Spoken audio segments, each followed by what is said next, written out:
Fala galera, tá começando mais um Pela Fé Podcast, diretamente aqui dos estúdios da Adebras em Jundiaí. Estão comigo hoje Fernando Freitas. Fala galera, paz do Senhor, muito bom estar aqui com vocês, é um prazer estar aqui conversando com vocês dois, tá bom? E também o Igor Amaral. Fala galera, beleza? Vamos estar aí, né? Estamos aí nesse dia, uma conversa bem interativa, eu espero. Sim. Se Deus quiser. E como que nós vamos começar hoje, Fernando? Eu estava pensando a gente falar sobre sofrimento na vida cristã. Bom tema, bom tema. Bom tema. Sim, especialmente porque acho que a igreja, ela sempre vai ser uma igreja vitoriosa por causa das promessas do Senhor sobre a nossa vida, mas também uma igreja que sofre, Vai. né? Muita Assim aprovação. como tem provações. Adicione-se a tudo isso que eu sou São Paulino, então O sofrimento está contido na vida de alguns irmãos, né? Infelizmente. Você está na disputa brava aí com o Vascaíno, mas fica em paz. Não, mas acho que não chega no nível do Vasco ainda, mas vamos lá. Não, Mas vamos lá. Mas é um tema que eu estava pensando em falar com vocês, porque... Bom, O São Paulo? não. É do sofrimento, mas não do São Paulo. Tá. Eu acho que a igreja de hoje... Quem somos nós, né? Somos 3 jovens falando sobre a igreja histórica, sobre o sofrimento. Sofrimento, né? Mas quando a gente está aqui conversando nós 3, acho que a gente está também trazendo coisas que nós ouvimos dos nossos líderes, né? Sim. Tanto Sim, aqueles com certeza. que nos presidem atualmente, como aqueles que nós vemos na Bíblia, né? Então tem muita coisa aí para a gente falar sobre esse tema e tem tudo a ver com crescimento. O tema do sofrimento é imprescindível para o crescimento da igreja. Sem sofrimento não há crescimento. Sem sofrimento não há crescimento. Mas quando vocês pensam, eu estou jogando esse tema. Certo. Não, E eu claro. quero saber assim, de vocês, o que vem à cabeça quando eu falo nisso? O que vocês querem, sei lá, da Bíblia, né? Alguma história de sofrimento que... Sofrimento, eu acho que quando a gente fala de sofrimento, principalmente inicialmente, a gente já lembra de Jesus, né? Com certeza. O que mais sofreu. Que suportou todo o sofrimento dessa humanidade. Que teve perdida. mais coisa para sofrer, quem pode nos dar mais exemplos sobre isso, claramente Jesus. Então, quando você fala na Bíblia, eu acho que quem você lembra de cara é de Jesus. Mas é muita história relacionada a sofrimento e crescimento. E você falou a frase, sofrer é crescer. Concordo totalmente. E na Bíblia a gente vê muito isso. Demais. E o amor de Jesus, ele é tão grande que a palavra nos diz que Jesus chegou a sofrer suar sangue por conta da agonia que ele sentia, por conta daquilo que haveria de Suar acontecer. sangue.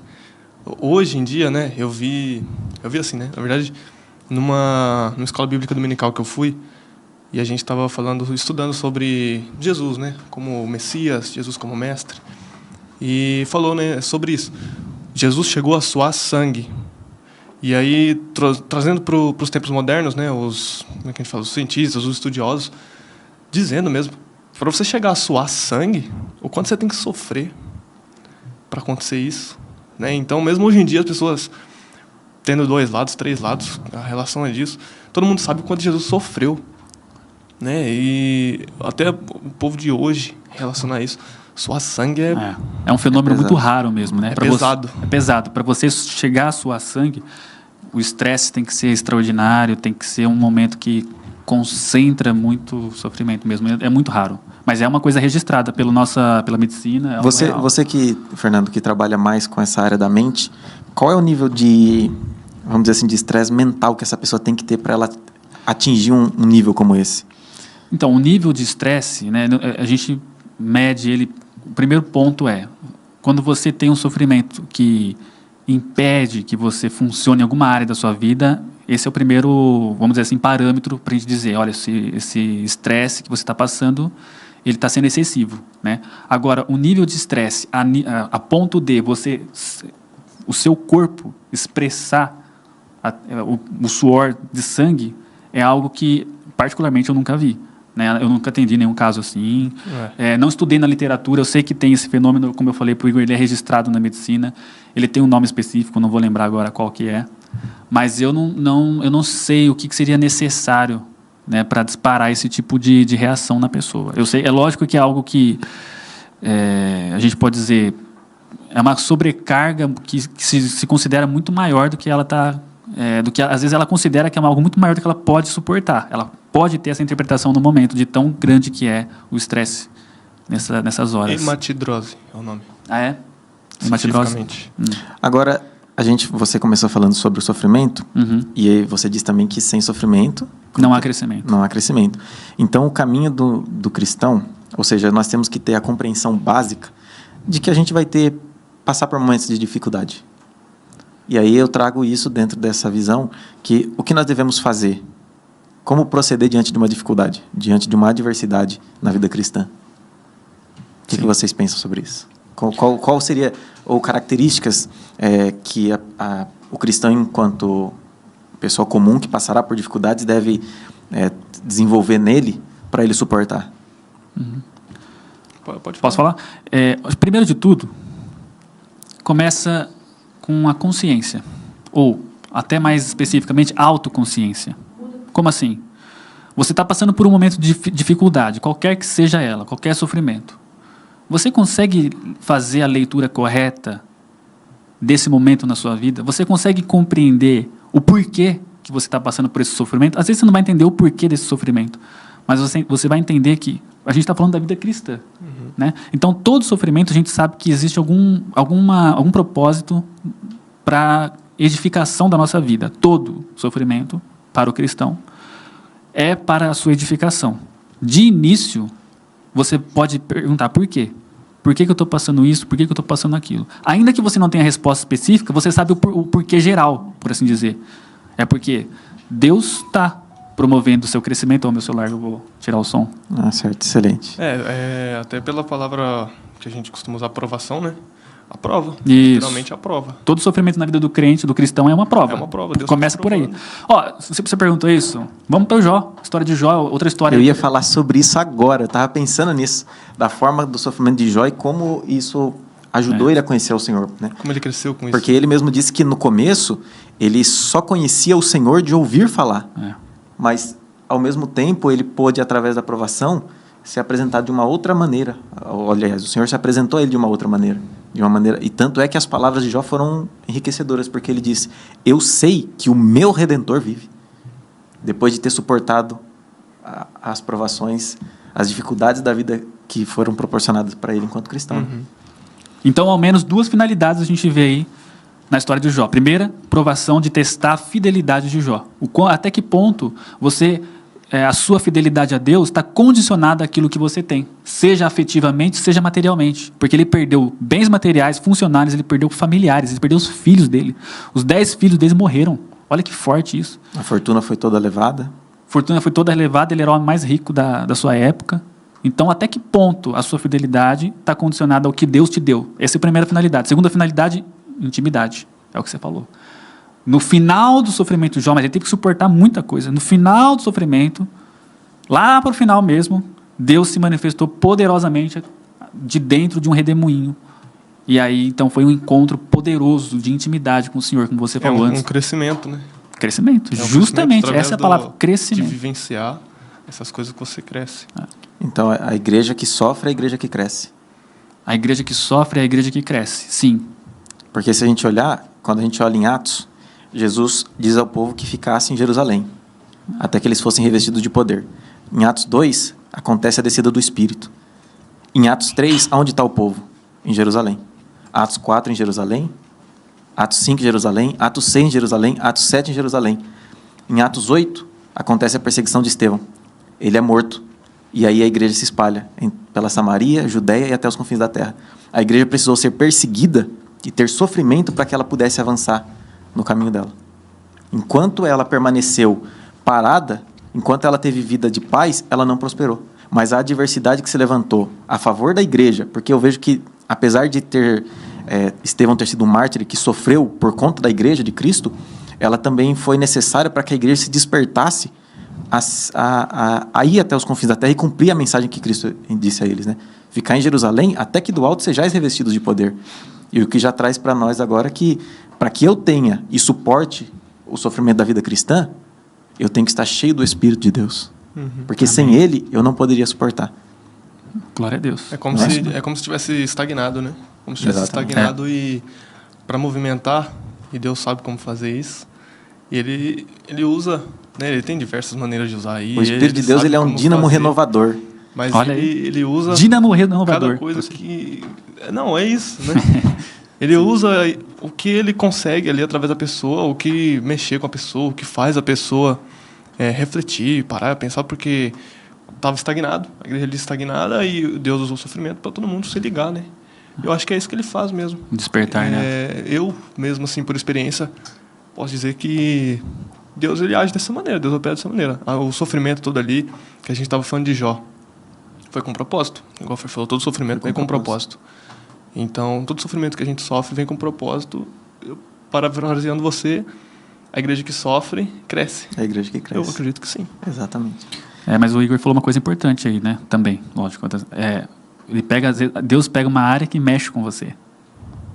Sempre vai pegar uma área que mexe. O que é especial para você? Deus vai trabalhar aí. Tá, mas agora vamos aprofundar um pouco, vamos dificultar isso aqui. Vamos trazer para os dias de hoje.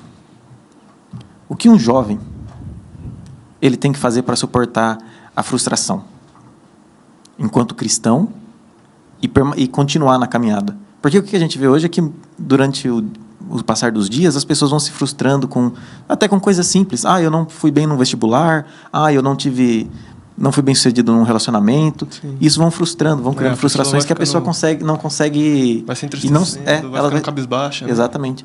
Como lidar com isso? Quais são as características que a pessoa deve reconhecer em si para que ela não se permita a viver isso? Eu acho que tudo começa com identidade, tudo. É a etapa a identidade, ela começa a ser formada. Por quê? Eu vou explicar por quê.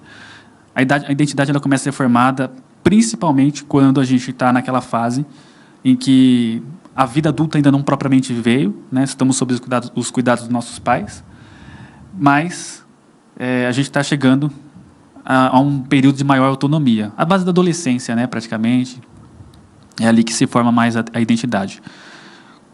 Dependendo, e lógico, para formar a identidade, a educação dos pais é fundamental. Então, você está falando de baixo, o que você está chegando... Eu posso resumir o que você está falando, de baixo limiar à frustração. Hoje em dia, os jovens, em geral, nós temos um baixo limiar à frustração. A capacidade nossa de tolerar o que é frustrante é muito baixa. E isso começa lá na educação nossa, né? A criança que não recebe muito limite dos seus pais, ela não vai ter uma capacidade de tolerar o frustrante. E como que... Começa aí. E como que um cristão vai desenvolver isso depois de uma vida... Vamos dizer, como a gente que já tem uma vida mais ou menos formada. Já temos um direcionamento de vida, para onde queremos ir. Uma das grandes contribuições para que essa pessoa, mesmo que não tenha tido a educação mais adequada, para que ela venha adquirir essa capacidade, ou pelo menos aumentar essa capacidade de tolerar a frustração, ao meu ver, é ela passar por uma perda especial na vida dela. Então você acha que ela deve passar por um sofrimento para que ela também possa desenvolver vamos dizer assim, uma tolerância? Ela passando por um sofrimento na área especial da vida dela, isso atinge o todo da vida dela.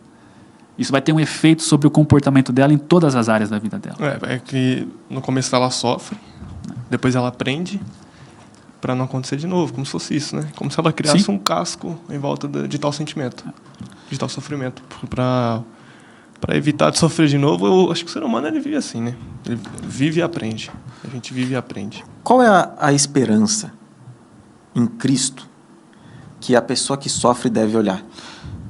Esse tema que você falou agora é fundamental para mais uma coisa para a gente fortalecer a nossa capacidade de suportar a frustração, a esperança, a relação com o seu futuro. Isso é primordial para você ter força de suportar, é primordial. Se você não tem uma relação forte com o seu futuro, tudo vai ser mais pesado, tudo vai ser menos suportável, tudo. Certo. Se você não tem uma relação minimamente boa com o seu futuro, você não vai levantar nem da sua cama. A esperança está ligada com aquilo que você estava falando, né? Do jovem de hoje, que passa por um momento ruim e fica chateado, entristecido, perde a esperança. E eu acho que perder a esperança, pelo menos deixar de ter um pouquinho, que acontece sempre com todo mundo, até vai acontecer, mas a fé não pode perder. Eu acredito que tudo isso, a aprovação que Deus coloca na nossa vida, ela vem muito ligada à fé. É aquilo que o Fer falou sobre Deus ter estado a sua fidelidade acerca de tal momento, eu acho que tem a ver com isso. Deus, ele também tem a sua fé, e aí que ele vê se você o ama ou não, porque você sabe que o sofrimento que você está passando é por um propósito. Você não entende, igual você falou, Fer, você não entende por que está acontecendo agora, você não entende por que as coisas não dão certo, por que tudo está dando errado, o vestibular que seja. A frustração do imediatismo, né? Ele espera que tudo seja para ontem. Naquilo que Deus pega ainda, assim. naquele especial que Deus pegou. E aí que você tem que ter a cabeça. Igual você falou, do que o jovem precisa fazer, eu acho que... Como que eu posso dizer? Como se fosse uma maturidade espiritual, sabe? Sim, um psicológico forte. E não se deixar por ser abatido. De lembrar. Tá sempre lembrando, não, mas tudo tem um propósito. Tem um propósito e joelho no chão. Joelho no chão, a chave é a salvação. E qual é a grande esperança do cristão? A grande esperança do cristão? A volta de Cristo para arrebatar a sua igreja. Isso é importante para lidar com o sofrimento? Oi? A gente não queria sofrer tanto também, mano. Isso é totalmente importante e fundamental para que haja esperança no coração do cristão. Paulo diz que se o Senhor Jesus não tivesse ressuscitado, a nossa fé seria vã, porque a nossa fé teria fundamentada em uma coisa inexistente. Mas pela ressurreição de Cristo, então a nossa fé agora, ela é verdadeira, ela está fundamentada, ela é firme e ela está alicerçada na rocha. E essa rocha não pode ser abalada, porque a rocha que a nossa fé está alicerçada, que é Cristo, ela não foi abalada pelo julgamento popular, ela não foi abalada pela tortura física, ela não foi abalada pela crucificação e a tumba não pôde suportá-la. De todas as maneiras, a base da nossa esperança ela está viva e está de pé e nada pode detê-la. Por isso que o jovem, o irmão ou a irmã, seja qual for a idade, se ela estiver focada e fundamentada em Cristo, ela vai suportar, ela vai transpassar todas as barreiras, porque a fé dela está viva, porque aí ela vai poder dizer como Jó, eu sei que o meu Redentor vive, e por isso eu posso crer. É igual o hino que a gente canta, né? Que eu posso crer no amanhã. Exatamente isso. Porque a fé que nos sustenta, que está em Cristo, que é a fé e a esperança. A fé é confiança de que eu tenho a esperança de que um dia, apesar do sofrimento momentâneo, eu tenho um lugar melhor para chegar. E a fé é confiança de que, ainda que eu estivesse num lugar difícil, o próprio Davi disse, se eu fizer a minha cama no Seol, ali tu estás comigo. Ou seja, ele estava dizendo, se eu estivesse no mais profundo abismo, a sua presença estaria comigo. Então, passar pelas adversidades, todos vamos passar. Mas passar com a presença de Cristo é muito diferente. Agora, eu concordo plenamente. Isso é importante, né? Agora, quando o Jó fala assim, eu sei que o meu Redentor vive, o que ele está fazendo ali parece uma coisa muito óbvia, mas não é. Ele está conseguindo fazer a relação da esperança dele, das crenças dele, com o momento atual dele. Sim. Às vezes, por mais que nós creiamos em coisas maravilhosas, durante o nosso sofrimento, no interior do nosso sofrimento, é difícil a gente puxar, por assim dizer, essa fé, essa crença nessas coisas maravilhosas e aplicar, trazer junto ali para a nossa situação presente. No momento. No momento. Esse é um grande desafio nosso. Como que eu vou parar... às vezes, o difícil é eu parar para puxar e, né, fazer uma associação daquilo que eu creio como a minha grande esperança. O que o fato de Jesus estar prestes para voltar tem a ver com o meu sofrimento atual? Né? Isso é muito interessante, porque eu percebo que hoje em dia está muito... Uma coisa, não parece que as pessoas não têm a ligação com essa verdade. Elas, quando você fala sobre a volta de Cristo, eu sei, principalmente alguns mais velhos que estão desviados do caminho do Senhor, eles dizem isso, eu sei, eu ouço isso desde que eu era nova, mas até hoje o Senhor não voltou. Parece que a esperança, ela foi se frustrando. Mas por que isso acontece? Por que essa frustração em crer nessa verdade? Porque ela é uma verdade, e nós não temos como negligenciá-la. Porque o Senhor Jesus disse, os anjos que não podem mentir disseram, João disse, eu vi a cidade que de Deus descia do céu. Ou seja, corroborando com toda a verdade que foi trazida por Jesus, de que ele voltaria um dia para arrebatar a sua igreja. Então a esperança, para suportar o sofrimento do agora, ela tem que estar voltada em quem? Na volta de Cristo. Porque, como Paulo disse, ele disse assim, pois para mim tenho por certo que as aflições desse tempo presente não são para se comparar com a glória que em nós há de ser revelada. Ou seja... se ele está dizendo, eu não posso comparar até Paulo também diz isso, as minhas leves e momentâneas tribulações, porque são isso. O que elas podem fazer? Qual a dificuldade financeira que pode acabar com a sua vida? Nenhuma. Que mal pode me fazer o homem? Nenhum. Porque se eu estou em Cristo, eu tenho alegria, eu tenho felicidade, apesar das adversidades. Porque elas vêm e vão. Mas é só à medida que você consegue realmente se alegrar nessa esperança que a sua tribulação ela vai ter um caráter de brevidade, de algo breve que vai passar. Se você não conseguir exercitar a sua alegria nessa esperança, porque é um exercício, se você não conseguir exercitar, aí a sua tribulação vai parecer mais longa do que ela deveria ser. Sabe? Vai parecer uma coisa que vai durar indefinidamente. Aí é pesado, aí fica pesado. Mas é para a gente parar e exercitar nessa alegria da esperança. Aí sim, a gente vai passar, vai passar. Não é para se comparar. Aí você consegue fazer isso, não é para se comparar. É como se fosse viver. A gente sabe que a igreja vai sofrer. Então é sofrer até a vinda de Jesus. Mas agora... Pode falar, você falou, que eu falei assim, que eu não cheguei a completar, que eu falei, isso é importante, né? Que você falou, é isso de uma coisa é você sofrer, uma coisa é tudo dar errado, e outra é tudo isso acontecer, mas você está com Jesus. Você sabe que coisa boa está vindo. E dentre a maior delas, a volta dele. Então eu acho que o sofrimento vai existir, é que é para sofrer, vamos sofrer com ele. Né? Sim. Vamos sofrer com esperança de que eu estou sofrendo agora, mas o amanhã só pertence a ele, se ele voltar, bênção. Agora, digamos assim, a gente sabe que... Você percebeu a crítica aí, né, que ele fez, né? Qual a crítica? A gente não está deixando ele completar, por favor. Não, desculpa. Não, é porque eu falei meio vago, não. Pode ficar tranquilo. Não, se quiser concluir, vamos lá, então. Aqui O grande sofrimento dele agora está sendo esse, de não completar a sua fala. Não, tô brincando. Pode ir. Não, mas se você alicerça a sua esperança, a sua fé no Senhor, Vai passar. vai passar. Jesus está voltando e a gente está vivendo. E Oh, glória. Amém. viver com ele, Glória a voltar Deus. com ele. Vai voltar com ele? Se Deus quiser. Tá preparado? A trombeta pode soar agora? Tem que estar preparado, glória. tem que viver preparado, né? Ontem, nossa Santa Ceia, então... Nossa, sei onde foi uma benção. Agora, vamos trazer o seguinte. A gente sabe que a adversidade, a luta, elas vão criar dificuldades inúmeras na nossa caminhada. E há momentos em que a gente pode... O inimigo pode tentar furtar um pouco a nossa fé, a nossa esperança. Como saber que, apesar das lutas, eu estou no caminho certo? Quais são as características de alguém que está passando por lutas, mas que também está no centro da vontade do Senhor? Porque às vezes a gente pode falar, eu estou passando por isso porque existe uma certa teologia que está disseminada hoje, que se você não está 100% vivendo uma vida plena de bênçãos 1000, você não é crente e você não está no Senhor. Mas a gente sabe que essa não é a verdade.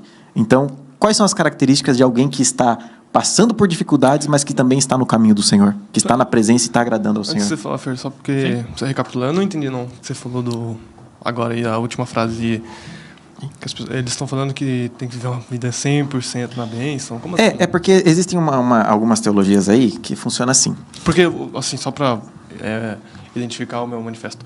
Porque... Olha, meu manifesto. O que eu aprendi é aquilo, né? Que você ou vive uma vida inteira com Deus, ou você está no mundo, né?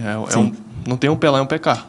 Então, só para eu entender essa. Não, é porque assim, existe essa teologia da prosperidade que ela vem trazendo que, se você não está bem financeiramente, se você não está 100% abençoado, se você não veste o melhor, se você não tem a melhor casa, o melhor plano de saúde, então você e Deus não tem relação. Entendi. Porque você não pode servir a um Deus poderoso, que ele é dono do ouro e da prata, se você não tem essa vida plena no Senhor. Entendi. Ou seja, apenas uma pequena parte da população do mundo está no Senhor, o restante não. Entendi. É a conclusão. Então, Essa é a conclusão. então concordo. Você entendeu? Você concorda com a teologia? Concordo Com essa teologia? que ele falou que estão errados. Não, só para esclarecer, né? Não, isso é um absurdo, porque tem gente que se deixa enganar. E sabe o que é o pior? Pessoas que querem barganhar com o Senhor. Porque essas teologias, ela fala, você tá ruim, então você dá tudo que você não tem, porque aí Deus vai te abençoar. Como se o Senhor quisesse fazer algum tipo de troca de algo que Ele nos deu de graça. Porque a palavra é muito clara, que a salvação não vem de vós, ela é dom de Deus para que ninguém se glorie. Ou seja, qual é o foco do Senhor a respeito da nossa vida? É nos salvar, é nos libertar da destruição eterna e nos voltar a Deus. Só que essas igrejas, elas pervertem muitas vezes, e há muitas pessoas que se frustram porque elas acham que elas não são abençoadas, que elas não são amadas pelo Senhor, exatamente porque muitas coisas não vão bem. E quando as coisas não vão bem, significa que eu não estou no Senhor? Significa que o Senhor não é por mim? Então, por isso que eu perguntei, quais são as características de alguém que está no Senhor e está passando por dificuldades? Quer dizer, a dificuldade é igual para todos, mas quais são as características daqueles que verdadeiramente estão no Senhor? Porque essa pode ser uma dúvida. Eu estou vivendo muitas lutas, mas será que eu estou no Senhor realmente? Então, como eu sei? Como eu identifico isso? Qual a diferença, né? Qual a diferença daquele que realmente está... Aquele que sofre com Jesus Exato. E aquele que sofre sem. Uhum. Acho que em qualquer momento que ele estiver sofrendo, a alegria pela salvação ele vai conseguir ter. Aliás, essa é uma coisa que às vezes nos esquecemos. Uma coisa a mais básica, né? A alegria pelo dom da salvação. Sou salvo em Cristo Jesus.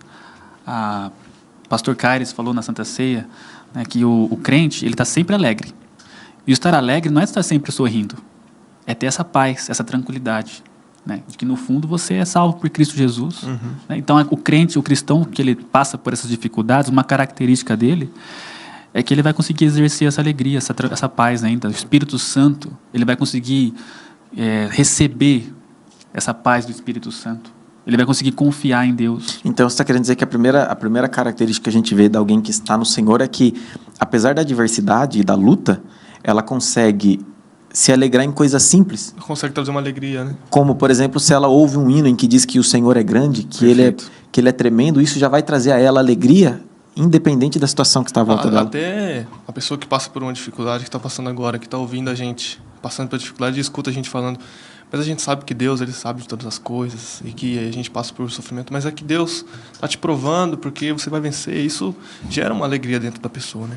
O coração da pessoa se enche com isso. Então, na verdade, até você, como ele disse aqui, que às vezes está nos ouvindo e que tem alguma incerteza no seu coração, creia que o Senhor, ele é por você. Desde que você compreenda que, para que ele esteja ao seu lado sempre, você tem de desejar estar ao lado dele. Então, você pode estar cheio de alegria no Senhor, mesmo passando por dificuldades, porque essa é uma das características que vai identificar se você realmente está no Senhor, se o Senhor é por você, porque como pode ser, tem até uma canção que diz, né, como pode ser triste um coração que tem a Cristo? As lutas podem sim trazer dificuldades, podem até tentar roubar seu sono, mas a alegria e a paz do Senhor, ela vai estar no seu coração independente de todas as coisas. Porque a palavra nos diz que a paz do Senhor, ela excede todo entendimento. Porque pela lógica humana, a quem sofre não pode ter paz. Quem sofre não pode ter alegria. Mas a do Senhor é o oposto. Quando ela está em nosso coração, ela excede esse entendimento. Ela excede as lutas, as adversidades, a morte, o choro, qualquer coisa que venha diante de você, você está preparado. Justamente, justamente. É até meio, parece às vezes contraditório, né? Como pode um coração triste ainda ser alegre? Mas aí eu faço uma pergunta. A perda que você está passando, ou que você passou, o sofrimento no qual você está, seja ele qual for, isso te impede de sentir satisfação em Cristo Jesus? Você consegue ter a paz da salvação apesar disso? Você consegue se sentir satisfeito em Cristo, apesar da tristeza sua? Essa é uma pergunta para o cristão. Ou será que o seu sofrimento, o seu lamento, tem impedido você de adorar o seu Deus? De adorar com alegria? Né? Eu acho que um momento que fala muito disso, emblematiza muito, simboliza muito isso, é o momento que Davi, eu gosto muito desse exemplo, ele tem um filho fruto do adultério com a mulher de Urias, né? Falando rapidamente aqui, não vou entrar nos detalhes do contexto, mas ele tem um filho que é fruto de um relacionamento adúltero, né? E não somente isso, como a mulher a quem ele possuiu, ela era casada. E aí ele manipula a situação para que o marido dela morresse na guerra. E aí eles têm um filho, e esse filho, o profeta chega a Davi, repreende ele, fala que esse filho vai morrer. E depois que o profeta fala isso, o filho fica doente. E aí Davi, o que ele faz? Ele começa a jejuar, ele começa a se humilhar perante o Senhor, começa a chorar, para ver se o Senhor não se comoveria desse sofrimento dele. Ele faz um dos salmos mais belos que a gente pode encontrar. Quando ele expõe diante do Senhor todo o sofrimento. E aí ele diz, torna-me dar a alegria da salvação. Olha aí. Essas foram palavras de Davi após ter cometido um dos... acho que podemos dizer que, vamos dizer assim, do ministério que fosse dele, de toda a sua trajetória, esse foi o pior momento da sua vida. E a oração dele foi exatamente essa, torna-me dar a alegria da sua salvação. Olha aí. Por um momento ele perdeu isso. Por um momento, exatamente. Ou seja, ele passou por adversidades e ele reencontrou, ele sabia qual era o mal que feria a alma dele. Então ele soube exatamente o que dizer ao Senhor, Senhor, então torna-me dar isso. Por quê? Porque sem isso, para ele seria impossível continuar. Não é? Então, essa é uma questão muito importante, porque essa alegria, ela é uma das principais características que vai identificar aquele que está no Senhor ou não. Se eu ouvir uma palavra de que o Senhor é bom, que Ele é poderoso e que Ele pode fazer por mim, e eu não conseguir me alegrar por isso, talvez exista alguma coisa de errado dentro do meu coração, que precisa ser curado. Talvez há uma enfermidade interna que eu preciso dizer, Senhor, cura essa enfermidade, porque eu não sei o que fazer. Cura porque eu já estou insensível à verdade que que ela é capaz de dar em nós, de criar, de gerar em nós uma alegria incontida a ponto de a gente suportar todas as coisas. Não é?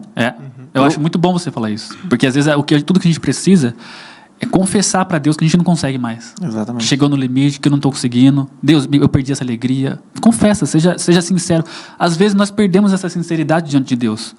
Eu sempre falo isso de Deus, ele se faz presente no nosso meio, mas também nós temos o nosso dever, nossa tarefa, melhor dizendo, de nos fazer presente a Deus. O que é isso? Nos fazer presente a Deus. Você conseguir tornar presente aquilo que está no fundo da sua pessoa, da sua alma. E às vezes, para você trazer isso à tona, é preciso essa sinceridade que você acabou de colocar nas suas palavras. Às vezes nós, por um certo receio, uma certa culpa, nós não admitimos que eu não estou tendo essa alegria, que eu não estou conseguindo, eu não estou dando conta, estou me perdendo. Então a gente tem que ser sincero diante do Senhor. Aí que você está, quando você fala isso para Deus, aí você está reconhecendo a sua insuficiência e a sua dependência dele. Na verdade, isso que você falou é uma coisa muito interessante, porque assim, a gente percebe que existem níveis e níveis de oração. E quando a gente vê que muitas pessoas que têm dificuldades, que têm sofrimentos, o que acontece? Quando elas vão orar, elas não têm talvez a coragem ou ela não consegue, talvez, olhar para dentro de si e dizer a realidade para o Senhor. Isso, é exatamente isso. A gente tende a tratar o Senhor de uma maneira como se Ele fosse apenas um rei, um senhor, que Ele está distante de nós. Isso. Só que, na verdade, o que o Senhor quer é a proximidade. Isso. Então, eu tenho que chegar diante dEle e expor, de fato, aquilo que é a realidade. Perfeito. Não importa quão terrível seja.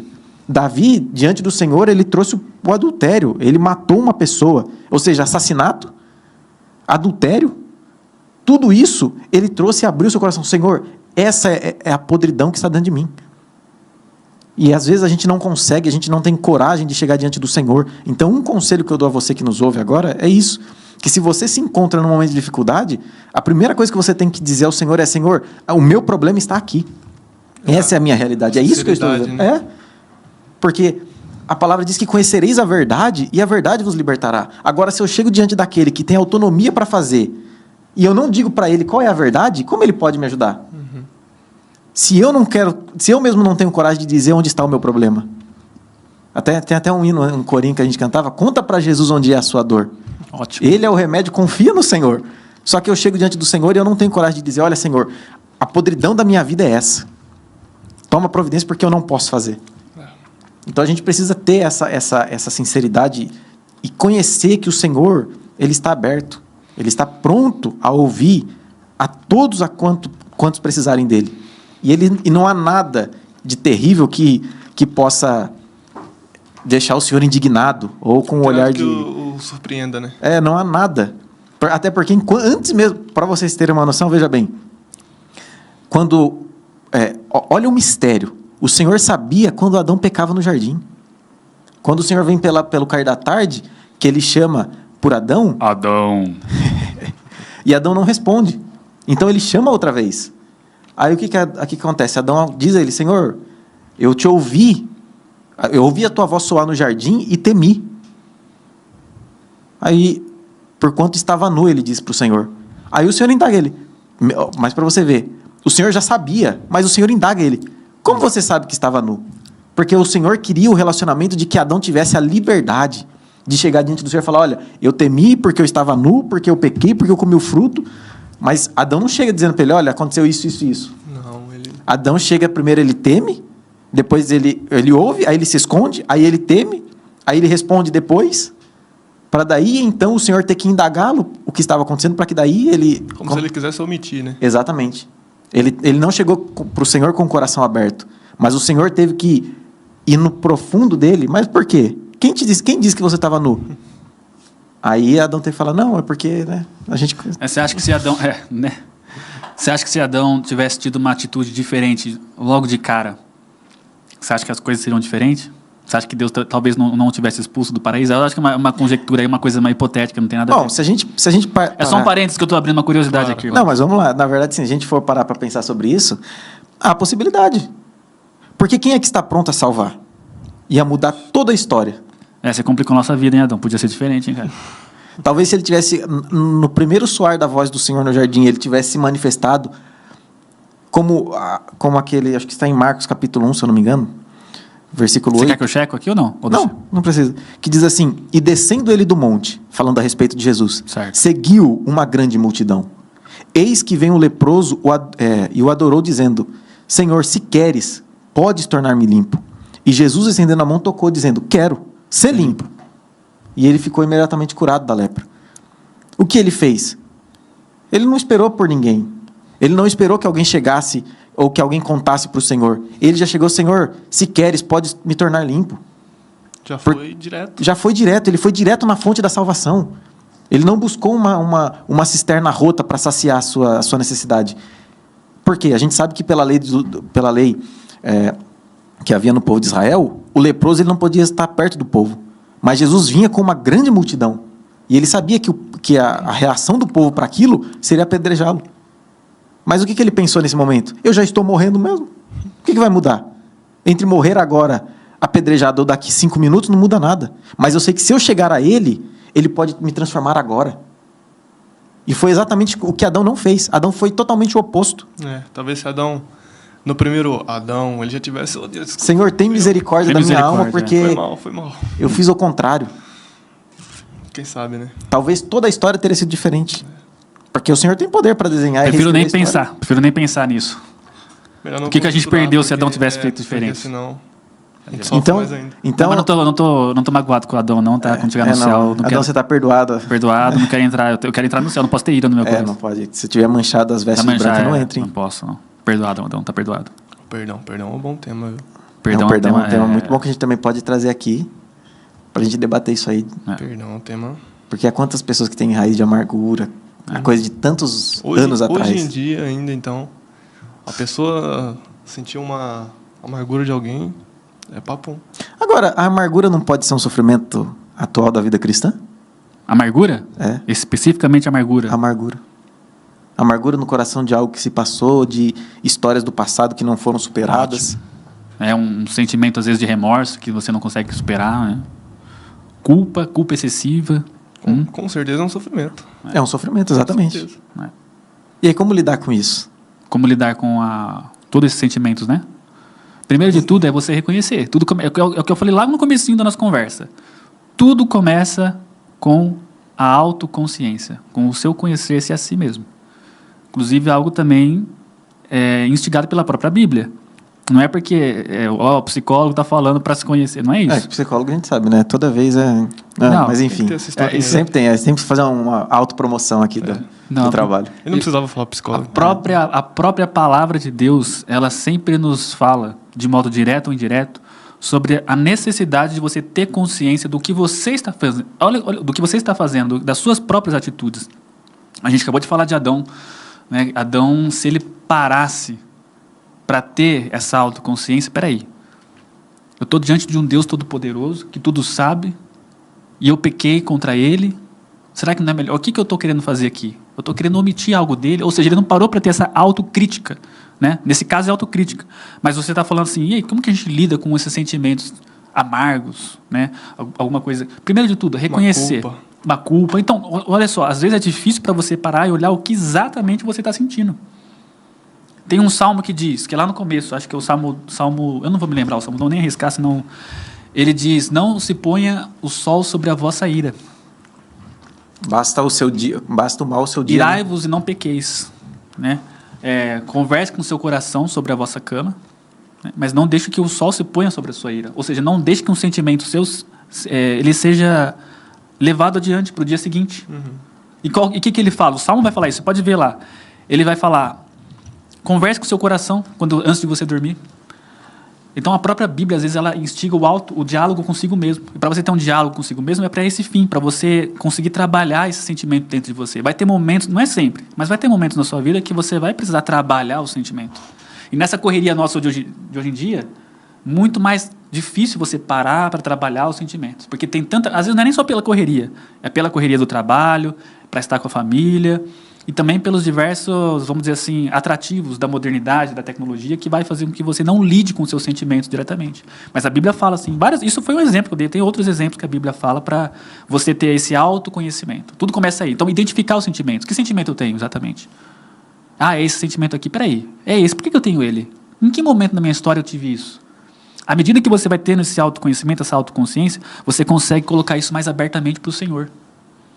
A libertação de uma ferida emocional, ela tem a ver, em primeiro lugar, com essa consciência do que você está sentindo, por que você está sentindo, e liberar isso diante de um outro. Seja Deus, seja um amigo, seja um psicólogo. Depois eu passo meu cartão, tá? Coloco no número Sabia que ele não ia resistir. Não, é conveniente, né? Mas enfim. Porque o cara faz a propaganda dele mesmo, velho. Então, Não, mas difícil, né? tá ligado ao tema, tá ligado ao tema. Enfim, mas vocês entenderam a mensagem. Se tiver dificuldade, lógico que é importante procurar um psicólogo, mas assim... Mas em primeiro plano, procure o Senhor, Claro, ore a Deus. claro. Né? Claro, Psicólogo, vocês aí já sabem. não posso, aí não dá para contra-argumentar, né? Aí não dá para dizer. Mas acho que começa por aí. Agora, a gente começou falando sobre o sofrimento, sobre a dificuldade de lidar com isso no nosso dia a dia. Eu não sei se talvez algum de vocês queira dizer alguma coisa diretamente para quem nos assiste, uma mensagem clara e objetiva. Talvez Você está dizendo isso porque chegou o nosso tempo já, né? Também. Nosso tempo já está bem apertado. Mas, assim, talvez algum de vocês queira falar algo da parte do Senhor para quem nos ouve. Então, eu acho que essa aqui é uma oportunidade. Porque a gente sabe que o sofrimento, não há quem não sofra, não há quem não passe algum dia por uma adversidade. Eu sinto de falar algo. Eu vou falar, então, da volta de Jesus Cristo. Eu não sei quem que falou para mim hoje. Foi você, Igor, que falou assim... Ou foi você? Eu acho que fui eu. Esse tema, acho que foi você. Esse Foi. tema da volta de Jesus Cristo não é tão falado hoje, né? É isso, né? Sim, foi. A gente estava conversando naquela hora.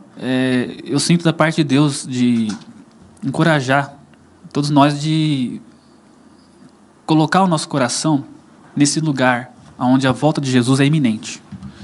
Eu não estou dizendo para você viver a sua vida como se Jesus fosse voltar na semana que vem. Não é isso.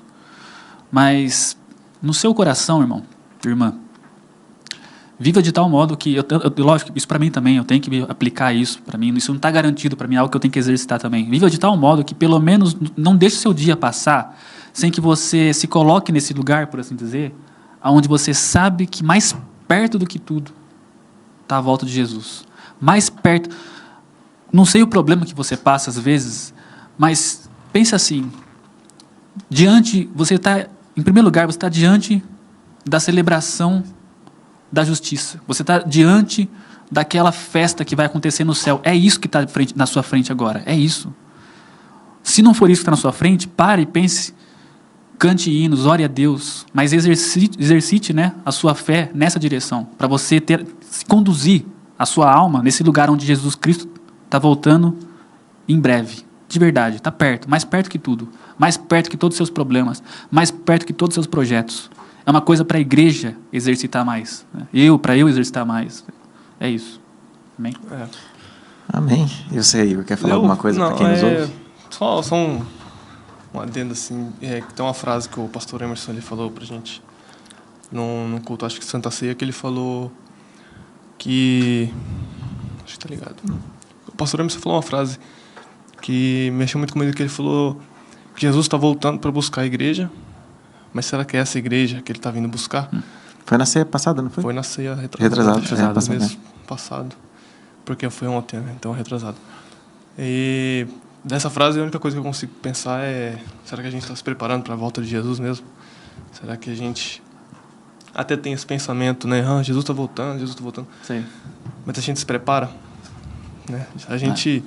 Eu acho que falta essa vontade de preparo para a volta de Jesus.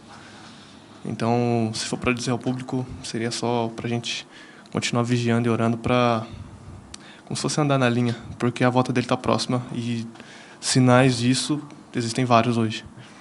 Então, que Jesus volte para buscar essa igreja. Vamos nos preparar aí. Amém. Amém por isso. Nós somos a igreja, eu acredito, pelo que nós vemos e pela palavra de Deus, que nós somos a igreja do arrebatamento. Nós somos a igreja que está caminhando em direção a esse dia. E será um dia como nunca houve outro na história da igreja. Então isso tem que estar no nosso coração. Então eu acho que uma coisa só que, para a gente poder encerrar, que a gente não falou aqui, e que eu até quero trazer isso rapidamente para quem nos assiste, que há um problema que ele está enraizado no homem e que só há uma solução. E que problema é esse? É o pecado. E talvez você que nos assiste, você esteja sofrendo por um mal que está endoecendo, enfermando a sua alma. Mas Jesus ainda é o caminho, Ele ainda é a cura. E talvez você fale assim, olha, de fato eu não sinto a alegria da salvação, eu não tenho convicção da minha vida, eu não sei para onde eu estou indo e principalmente eu não creio que eu irei subir com o arrebatamento. Então eu quero dizer para você que nos assiste, que apesar de tudo isso, o dia da preparação se chama hoje. A partir desse exato momento que você nos ouve, que você nos assiste, a sua vida com Deus pode começar agora. Então você deve fazer o quê? Ore agora, peça ao Senhor agora e comece a mudar os seus hábitos agora. Porque a partir de agora o Senhor está disposto a começar a gerar na sua alma a alegria dessa salvação, a alegria Amém. De que haverá um dia glorioso na história da igreja que você pode fazer parte. Então, porque a palavra de Deus ela nos diz que nós temos uma carreira que nos está proposta, que nós devemos correr essa carreira. Mas ela também diz que é com paciência. Há pessoas que querem vencer a batalha de 70 anos em um dia. E não é isso que o Senhor nos chamou. Ele nos chamou para vencer dia a dia. Por isso que o Senhor disse em Apocalipse que aquele que vencer, eu darei a coroa da vida eterna. Como eu venço? Qual é a vitória? Ela é diária. Hoje eu venci o pecado que me aflige. Hoje eu suportei. Hoje eu resisti a ele e por isso eu alcancei a vitória. Então todo dia quando você deita e vai orar, você deve dizer, Senhor, obrigado, porque no dia de hoje eu venci o mal que aflige a minha alma. Eu venci os pecados que me aprisionam e eu só tive essa vitória porque o Senhor me ajudou. Então você venceu hoje. Amanhã você vence de novo. Quando você veja, se passaram 10 anos e você só teve vitória. Porque o Senhor vai te ajudar. Mas o que você não pode deixar e negligenciar que é o quê? É que eu preciso começar agora. Porque o momento que você tem para mudar a história da sua vida é aqui. É agora, é no hoje. É buscando ao Senhor e rejeitando todo esse mal. Porque aí você vai ter a esperança que nós falamos aqui, você vai conseguir adquirir as características que nós conversamos aqui hoje. Né? Então, o que você precisa fazer é tomar uma posição. Não importa. O Senhor quer que você venha independente de como você está. Não que você fique como está, mas que você venha como está, porque Ele vai te transformando a cada dia, a cada mínima vitória que você tenha, o Senhor vai transformando. E eu creio que isso é muito importante, porque há pessoas que estão perdendo essa alegria, essa convicção de que, eu pequei hoje. Minha vida acabou, então eu vou seguir no pecado. Não, você pecou agora, mas o Senhor está pronto a mudar a história, Ele está pronto a fazer de novo. O próprio Jesus disse, filhinhos, não pequeis, mas se pecar, tem um advogado, Jesus Cristo o justo. Ele tinha que mencionar o advogado hoje. Não, está estudando direito, só para contextualizar, o pessoal está estudando direito. Ele tá... só explicando que Jesus é o advogado que vai pleitear a nossa causa. Ele é. Então, que você não perca a esperança de que não há mais solução. Porque há solução incontida no Senhor para qualquer que seja a situação. Não é? Amém. Então, que o Senhor possa falar ao seu coração e que você possa ter essa verdade colocada no seu coração e começar agora. E se você estiver tomando essa decisão e você quiser declarar isso, pode escrever nos comentários embaixo do vídeo que, olha, eu estou começando agora. Porque essa igreja vai orar por você e nós vamos ver você sendo transformado. Amém? Amém. Já fica aí o convite, né? Exatamente. Você também pode estar conosco aqui hoje. Na rua Taboão da Serra, número 85, na Adebras, em Jundiaí. Falando nisso, quais são as redes sociais da igreja? Instagram, @AdebrasJundiaí. @AdebrasJundiaí, que você também pode nos seguir lá, mandar mensagem, ver a nossa agenda completa da semana. Temos também a da Umadijum, que é... Umadijum, eu acho que tá @Umadijum. @Umadijum. Adebrasjundiaí, eu acho. Adebrasjundiaí, né? Tudo junto. Mas se você seguir a Adebrasjundiaí, você também já vai encontrar tudo ali que você precisa, todas as informações. E essa igreja está de portas abertas para te receber. Com certeza. Para mim foi uma alegria de novo estar com vocês aqui. Igualmente, senhores. Para mim também foi muito bom. Eu espero que tenhamos novos encontros e que cada vez mais eu possa compartilhar com vocês aí qualquer coisa que vocês queiram conversar, que é bênção. Com vocês dois é bênção. E tem novidade já, tem outras situações que nós vamos criar aqui, então não perca os próximos vídeos que vem coisa boa pela frente aí. Amém. Se Deus quiser. Fechou? Então, acho que é isso. A gente está se despedindo mesmo? Eu acho que é isso. Claro. É um final oficial agora. Tá bom, então. Bom, pessoal, Muito obrigado por nos assistir. Valeu, pessoal. Deus os Curte, abençoe. compartilha com seu Isso. amigo que precisa dessa palavra. Isso aí, dá uma E não força. se esqueça, essa igreja ama você e nós estamos de portas Amém. abertas para recebê-los. A Debra Jundiaí, uma igreja em movimento.